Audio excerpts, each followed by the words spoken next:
জনতাৰ শিল্পী ৰাজীৱ শদিয়াৰ স্মৃতি স্তম্ভ নিৰ্মাণৰ কাম প্ৰায় শেষ পৰ্যায়। আপোনালোকক আমি জনাই আছিলোঁ যে ৰাইজৰ দলৰ সভাপতি তথা শিৱসাগৰ সমষ্টি বিধায়ক অখিল গগৈ ডাঙৰীয়াৰ নিৰ্দেশত জনতাৰ শিল্পী ৰাজীৱ শদিয়াৰ স্মৃতি স্তম্ভ নিৰ্মাণ কৰি থকা হৈছিল আৰু এই দায়িত্ব দিয়া হৈছিল কৃষক মুক্তি সংগ্ৰাম সমিতিৰ সাংগঠনিক সম্পাদক উমানন্দ মুদৈ মৰাণক। আৰু অখিল গগৈ ডাঙৰীয়াই তেখেতৰ সামাজিক মাধ্যমত ৰাজীৱ শদিয়াৰ স্মৃতি স্তম্ভ নিৰ্মাণৰ কেইখনমান আলোকচিত্ৰ শ্বেয়াৰ কৰিছে আৰু তেখেতে আশা প্ৰকাশ কৰিছে যে জনতাৰ শিল্পী মোৰ ভাই ৰাজীৱ শদিয়াৰ স্মৃতি স্তম্ভ নিৰ্মাণৰ কাম শেষ পৰ্যায়ত উপনীত হৈছে। ৰাজহুৱা আদ্য স্বাৰ্থৰ পূৰ্বেই নিৰ্মাণৰ কাম শেষ হ'ব বুলি ৰাইজৰ দলৰ সভাপতিগৰাকীয়ে আশা ব্যক্ত কৰিছে আৰু তেখেতে সামাজিক মাধ্যমত আপোনালোকক আমি দেখাই আছো, চাওক যে অখিল গগৈ ডাঙৰীয়াই ৰাজীৱ শদিয়াৰ স্মৃতি স্তম্ভ নিৰ্মাণৰ কাম দায়িত্ব দিছিল উমানন্দ মুদৈ মৰাণক আৰু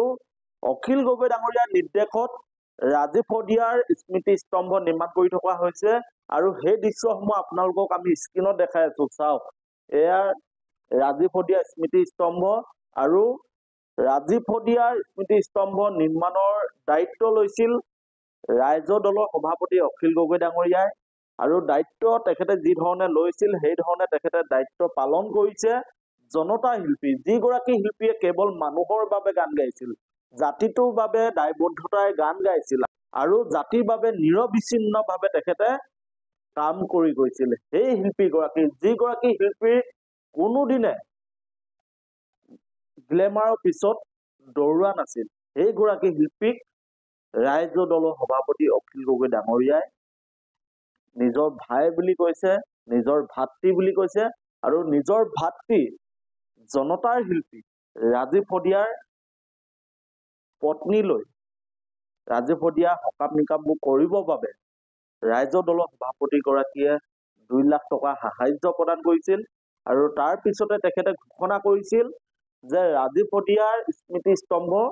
নিৰ্মাণ কৰা দায়িত্ব তেখেতে ল'ব আৰু কথামতে অখিল গগৈ ডাঙৰীয়াই নিজৰ দায়িত্ব পালন কৰিছে। আৰু এয়া চাওক, আমি ৰাজীৱ শদিয়াৰ স্মৃতি স্তম্ভ আপোনালোকক দেখাই আছো। নিৰ্মাণৰ কাৰ্য তীব্ৰতৰ ৰূপত চলি আছে। ৰাইজৰ আশীৰ্বাদ ৰাজীৱ শদিয়াৰ লগত আছে, ৰাজীৱ শদিয়াৰ পৰিয়ালৰ লগত আছে আৰু যিগৰাকী শিল্পীয়ে যদিও অকাল মৃত্যুক ৰাজীৱ শদিয়াই আঁকোৱালি ল'বলগীয়া হ'ল, কিন্তু ৰাজীৱ শদিয়াই প্ৰত্যেকজন জাতিক ভাল পোৱা মানুহৰ হৃদয়ত তেখেতে বাসস্থান সাজিবলৈ সক্ষম হ'ল আৰু সেই শিল্পীগৰাকীক এতিয়া অমৰ কৰি ৰখা দায়িত্ব অসমবাসীৰ। ৰাজীৱ শদিয়া অমৰ হ'ব লাগিব, তেখেতৰ প্ৰতিটো স্মৃতি অসমৰ জনতাই জীয়াই ৰাখিব লাগিব। ৰাজীৱ শদিয়াই যেনেকৈ দায়বদ্ধতাৰে অসমৰ মানুহৰ বাবে গান গাইছিল,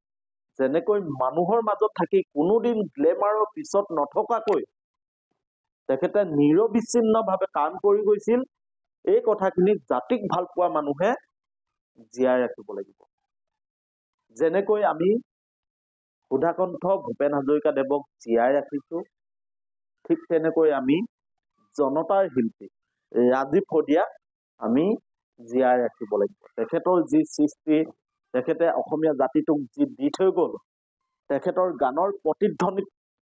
যি ধৰণে অসমীয়া জাতি প্ৰাণ পাই উঠিছিল, অসমীয়া জাতীয়তাবাদক যেনেকৈ ৰাজীৱ শদিয়াই প্ৰতিনিধিত্ব কৰিছিল, গানেৰে প্ৰতিবাদ কৰিছিল, সেইগৰাকী শিল্পীক ৰাইজৰ দলৰ সভাপতি তথা বিধায়ক অখিল গগৈ ডাঙৰীয়াই আজি যি ধৰণে বিপদৰ সময়ত তেখেতৰ পৰিয়ালটোৰ কাষত থিয় দিছে, সঁচাকৈ অখিল গগৈ ধন্যবাদৰ পাত্ৰ। আমি অখিল গগৈ ডাঙৰীয়াক ধন্যবাদ জনাইছো আৰু অখিল গগৈ ডাঙৰীয়াই তেখেতৰ সামাজিক মাধ্যমত শ্বেয়াৰ কৰা আমি দৃশ্যসমূহ আপোনালোকক দেখাই আছো। এয়া চাওক, ৰাজীৱ শদিয়া জনতাৰ শিল্পী ৰাজীৱ শদিয়াৰ স্মৃতি স্তম্ভ ৰাইজৰ দলৰ সভাপতি তথা শিৱসাগৰ সমষ্টি বিধায়ক অখিল গগৈ ডাঙৰীয়াৰ নিৰ্দেশত জনতাৰ শিল্পী ৰাজীৱ শদিয়াৰ স্মৃতি স্তম্ভ নিৰ্মাণ কৰি থকা হৈছিল আৰু এই দায়িত্ব দিয়া হৈছিল কৃষক মুক্তি সংগ্ৰাম সমিতিৰ সাংগঠনিক সম্পাদক উমানন্দ মুদৈ মৰাণক।